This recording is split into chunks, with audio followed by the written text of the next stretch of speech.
Hello and welcome back to another episode of the Investor Financing Podcast. This is another Q&A session. Remember, you can go to investorfinancingpodcast.com/ask and you can type in a question and we will answer it live.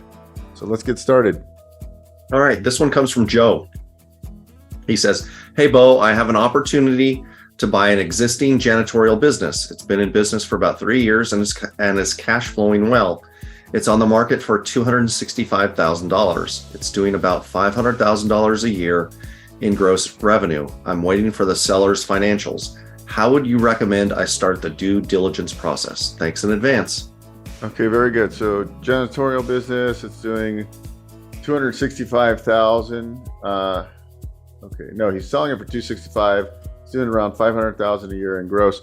So yeah, I would try to get the seller's 3 years, his past 3 years of tax returns and an interim year-to-date statement, because you really want to see, he or she might say, hey, we're grossing this much, but really you want to see what the net is.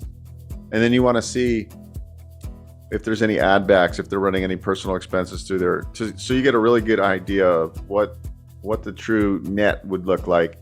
And then you also have to figure out, well, that's great, but the seller doesn't have any existing debt. If you're looking for SBA financing, and let's just say you get a loan for $300,000, some working capital and 90% of purchase price and so forth, factoring in the debt payment, what's left after that? And that's where you got to hone in and see if there's enough net cash flow, because the gross revenue sounds great, but we don't know what all of his or her salaries and overhead looks like. So that would be the key, is to what's the net, and you're only going to know that by looking at the tax returns. And then if they're running any personal items through their tax returns, you're going to have to look and add that back in. But really, the best thing to do is get the tax returns, contact me, and we'll find the right banker to get this in front of, so they can actually run it through their system and see if it's going to cash flow from a SBA standpoint for underwriting purposes. But that's where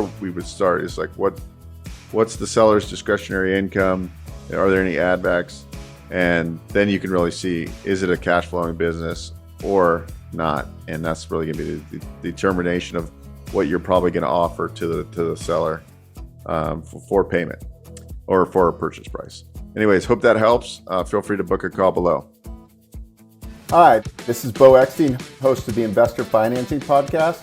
Are you a real estate investor with properties and you're trying to figure out how to refinance or grow your existing real estate business?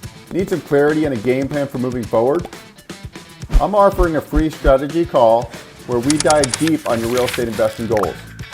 I'll help you come up with a strategic finance plan that will help you get to where you want to go. Whether you've got a portfolio of 30 properties or you're starting out with your first property, I have a framework that has helped many investors grow. If you're interested, book a call below in the Calendly link.